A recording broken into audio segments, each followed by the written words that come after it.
All right, well, it's time to welcome the big man on campus. You've seen him here on Sports Night before. He's the first black male boxing judge in Nevada, the first licensed judge and referee in the state of Nevada, and now the first referee to grace the cover of Sports Illustrated magazine wearing a mask. He is none other than Robert Hoyle, my guy. How you doing, my man? Man, great to be here with you again, Brian. Thank you very much. Absolutely, man. Thank you for being on the show with me. You are a celebrity. The picture of you on the cover of Sports Illustrated, first of all, it's a great picture. When you saw that picture, I guess, what was your initial reaction to being on the cover of the Sports Illustrated magazine? I mean, well, Muhammad Ali and everybody else. Well, I was one of those folks that used to walk through the mall and did the digital covers, as you could see, the little kiosk you see set up, put your face on Sports Illustrated. So for this to be real now is just unbelievable. It's just breathtaking. And you didn't pose for that picture, right? Like, we're looking at it right now. It looks like you're posing for that picture. Yeah, I actually I used one of Top Rank's wonderful cameramen, Mike Williams. He was nice enough to walk me through some positioning for a photo shoot, if you will, and he's the one that took that photo. All right. And I also saw you had not you had an interview, but on Sports Illustrated online, they talked about, what it's like being inside the bubble, and they showed a number of pictures, which we will scroll through during this interview. There's another one right there where you waving off one of the fighters. But just to see see you in this type of platform, in this circumstance, I mean, that's got to make you feel pretty good. It got to be pretty cool. To be singled out like this, again, like I told you in my last interview, anything that I'm doing right now with boxing is like winning the lottery. And so now this is like winning the lottery, to get on the cover of Sports Illustrated. That's the huge, I mean, it doesn't get any bigger than that. I don't know any other magazine where I could be number one on Forbes 500, which would be nice. But, on the cover of Sports Illustrated is huge. It really is. I mean, you have that up on me. I mean, you're always like the nicest guy ever, man. We talk about this, and with me being on television, like, well, my guys on television, everything else, you're on Sports Illustrated magazine, man. Like I'm always chasing you. Well, sooner or later, you're going to see my backdrop, and it's just going to be that magazine cover. I just want to look at it every day. So next time, if I'm privileged to do another interview with you, that's what you'll see in the background, as soon as I can get it printed up. I got you. I like that. So, okay, you've been a part of boxing returning to Las Vegas, the fight capital of the world. Top Rank Boxing brought boxing back, and they've been at the MGM. So what has that experience been like, living in the bubble, and how is that process of you actually getting a chance to referee these fights? Well, I'll tell you what, our commission has done an amazing job creating these protocols that they put forth on bringing boxing back, and working with one of our local promoters, Top Rank, and them delivering, which has been 2 shows a week, has been phenomenal. Some people, and I think just like I've been hearing online with the NBA guys, getting accustomed to living within this bubble that you have to move into to protect yourself and others because of the coronavirus. But to me, they've made it so easy and so manageable and livable that it's not really a big deal. Okay, so kind of explain to the people how this whole thing works. So say you have a fight on Wednesday. When do you show up, and when do you get tested, and how that whole thing works?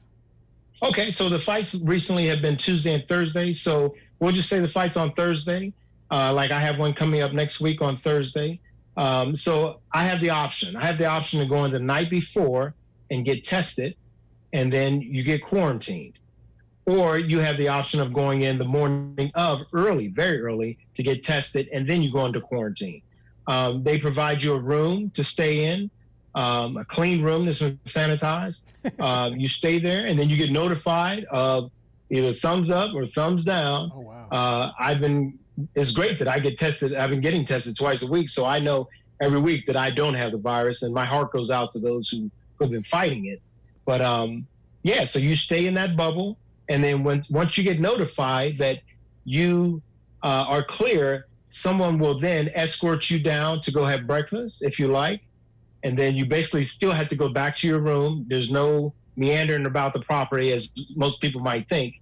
The MGM is a beautiful place that they're hosting us, and you are strictly in that beautiful guest room that they provide. And then later on, if you want lunch, someone will escort you down to lunch and take you right back.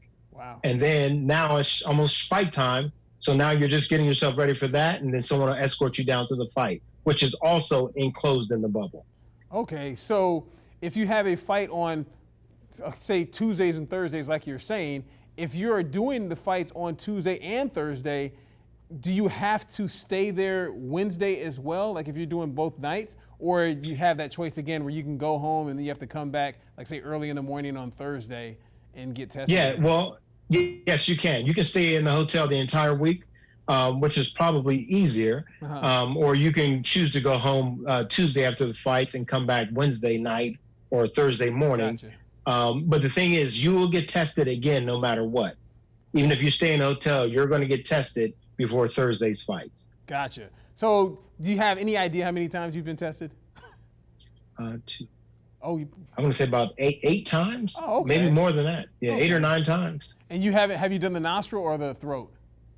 Okay, so they are doing the throat testing. I myself have done both. I've done the nostril testing, not for boxing, but for personal choice. And I have to say that the throat testing is a lot easier to deal with. And the guys that the men and women that administer the test for us, they make it easy. They make it livable, I should say. Okay. I've had the throat test as well, and I have not had the nostril test, and I absolutely refuse to have the nostril. I can't do that. I don't know how you did it. You're a bigger man than me in many ways. I have to tell you, you have to at least try it once, because to feel that Q-tip touch the back of your skull is an amazing feeling. Amazing in a good way? Oh, well, you know how you get those deep itches? You get that itch? Yeah. That thing will scratch it. Okay, so if my allergies are bothering me, just go ahead and get a COVID-19 test and you'll be good? Perfect for allergies. Okay, I gotcha. Well, something else that happened when during some of the fights of Top Rank, you had a fight where 2 boxers at the same time got knocked down? Huh? Brian, I am now amongst to be a referee in the state of Nevada is a huge accomplishment. Yes. Now, to be amongst an even smaller core of referees who've experienced a double knockdown is huge. I mean, it's one of those things you don't expect for when it happens. I have to thank all my support team that has helped me get to where I am today, and I wish I could roll down all the names, but they know who they are. Yes. But the thing is, that's a mechanic that you have to practice in the gym or wherever you are, but preferably in the gym with fighters, because it's a reaction that you cannot fake. Everybody's eyes are on you to make sure that you're making the right decision on how you're managing those 2 down fighters. See, that's what. So what do you do? I mean, do you count if they go down at the same time, or are there 2 different people that are taking the clock on as far as like the count for the guys on the ground? How's that whole thing work? Okay, so, just going back into the bubble environment, but it's the same when we were outside the bubble. We have typically 2 wonderful, skilled timekeepers that work for the commission. And what they do is when a fighter goes down, you may hear them on TV, 1, 2. So they already pick up the count. So now you as the referee will hear that in your peripheral, but also at the same time, you want to remain calm and assess the fighters as well to make sure that you're even going to pick up that count and continue the fight, or just go ahead and wave the fight off. But in my particular situation, I could hear the timekeeper picking up the count, and luckily enough, they saw exactly what I saw, because both fighters went down at the same time. Oh, wow. which is a benefit to a referee, because when you have one fighter go down and then the other one delays and then falls down, now you're dealing with 2 counts. And like I said, we have very skilled professional timekeepers that one will pick up the down count for the one fighter, and the other timekeeper will pick up the down count for the other fighter.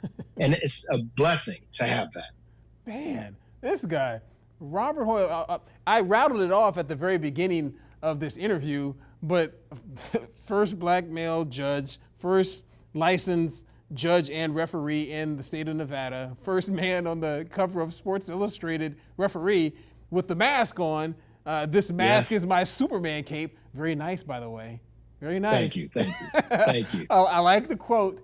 And then you join a select group of referees that have two down fighters in the same in the same fight at the same time. Do you have you ever purchased a lottery ticket? I mean, you seem like one of them guys, man. Like you might just mess around and hit like a jackpot or something. I have, and I've lost just like everyone else. So. I got you.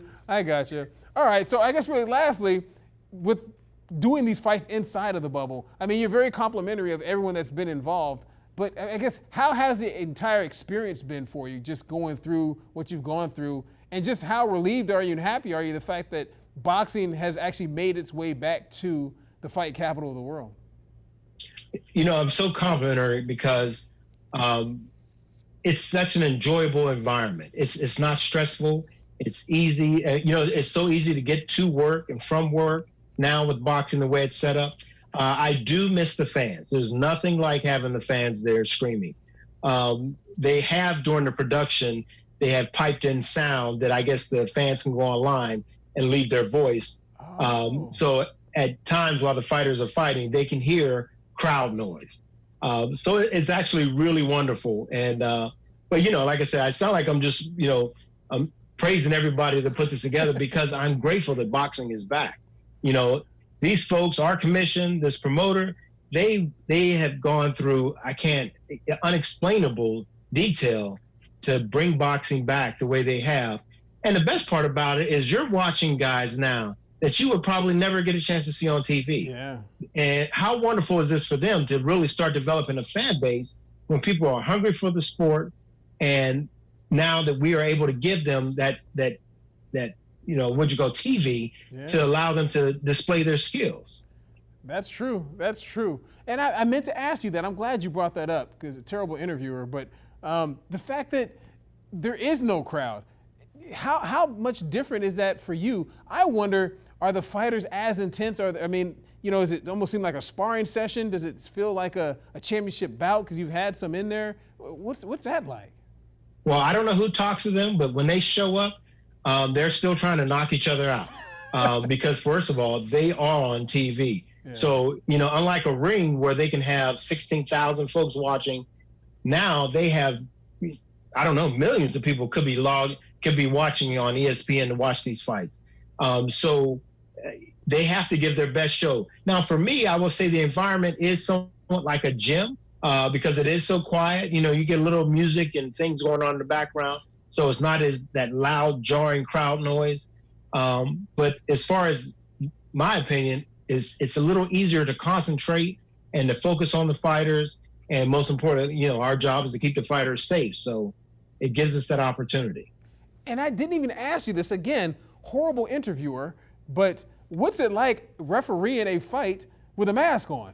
That should have been the first dang question. Maybe the second one. Yeah, what's it like? Yeah, with the mask on. Okay, going back to the cover. Okay. Well, in our protocol, it states that, we're required to keep our mask on. So like I said, when you go on the bubble or even entering the MGM, you have to be masked. You're donned up with your mask. And so I just choose to keep myself safe as well as those that I'm around. Nothing against my fellow officials because they have been given the option to wear or not wear it. I just choose to do it. I can do it. As I stated in my interview, when I'm talking to the fighters, I make sure the first question I ask them is, can you understand me with this mask on? Because if they can't understand me, then I'm in a dilemma, and I would probably have to take it off because they need to be able to understand what I'm saying. And after all the fights that I've done so far inside the bubble, I've had no issue with the fighters saying they didn't hear me or could not understand me. Stop, box, and break. Okay. And as far as like your wind, have you done any running or anything like that with a mask on to kind of, I guess, quote unquote, train for this? Good point, Brian. Yeah, I try to run every day, and it is a benefit to try to train with that. But I will tell you this, going back to my military training, we used to work in gas masks. Wow. Wearing a cotton mask compared to a full-face gas mask, two different worlds. Let me tell you, this cotton mask is nothing compared to that. Man, Robert Hoyle, if he was not a better man than I am before this interview. He definitely is now after everything he's talking. My guy, man. Hey, I appreciate you coming on and talking with me again. Congratulations on all the success before, but especially with this covering everything else. Brian, thank you very much, man. You're the best. It's you.